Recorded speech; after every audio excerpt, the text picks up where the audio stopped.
The victory stele of Naram Sin, R. 2261 to 2224 BCE, shows the king in roughly the same sort kaunake as that worn by Sumerian rulers, and cylinder seals of others, such as scribes or merchants, depict clothing as similar to their earlier counterparts as well. Upper-class women's clothing seems to have become more highly ornamented during this period, as evidenced by cylinder seals and statuary.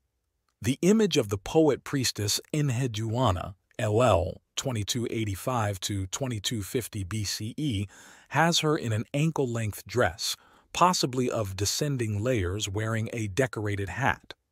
Headwear of the upper class at this time overall seems more highly developed than in earlier periods, as seen in pieces such as the famous bronze head of an Akkadian ruler, thought to represent Enheduanna's father, Sargon of Akkad, R. 2334 to 2279 BCE, founder of the Akkadian Empire. The bronze head wears an ornate cap over a metallic-looking headband, and this same sort of headwear is also seen in cylinder seals of the time. Footwear consisted of sandals or boots, and the practice of both men and women wearing jewelry continued. Carnelian was among the most popular gems of the time, as was lapis lazuli. Gems seem to have been used to ornament clothing as well as footwear and headdresses. The Babylonians maintained the same basic form in their dress, but accessorized further. Their style of dress is famously described by Herodotus, LC 484-425-413 BCE. As for their clothing, they wear a linen tunic which reaches down to their feet. On top of this, they wear another tunic made out of wool, and they put a white shawl around their shoulders. Their shoes are of a local design. They wear their hair long and wrap a turban around their heads. They perfume their whole bodies. Every man has a signet ring and a hand-carved staff, and every staff bears a design of some kind: an apple, a rose, a lily, an eagle, or something. It would be abnormal for any of them to have a staff which was not emblazoned with a device. Kings, of course, wore more complex outfits. The stele of the Code of Hammurabi, for example, depicts Hammurabi, R. 1792 to 1750 BCE, in a long robe draped over his left arm and a headdress. Fashion had extended to the gods by this time, and facing Hammurabi is the god of the sun and of justice, Utu Shamash, wearing a flounced robe of descending layers and a more intricate piece of headwear. In this image, both figures are bearded, but Babylonian men in general preferred to go clean-shaven.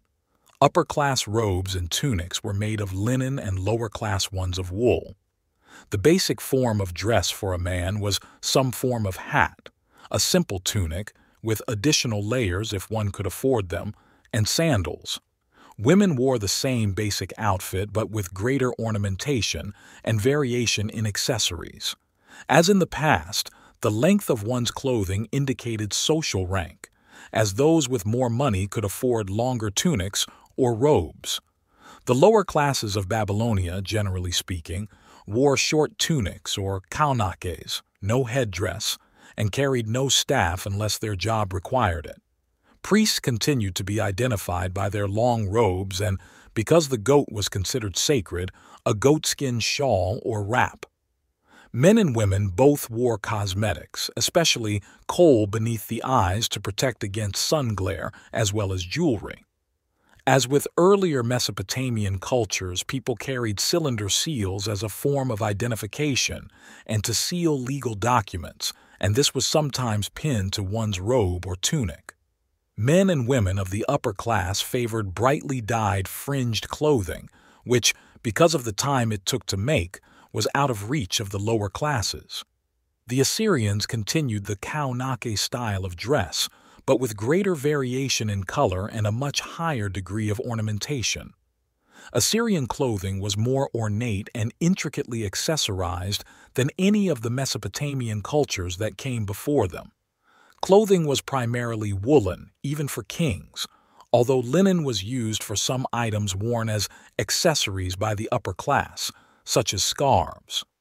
Like the Babylonians, the Assyrians favored fringed garments and, according to written works, such as references in the Old Testament of the Bible, as well as pigment on statuary and reliefs, bright colors as well.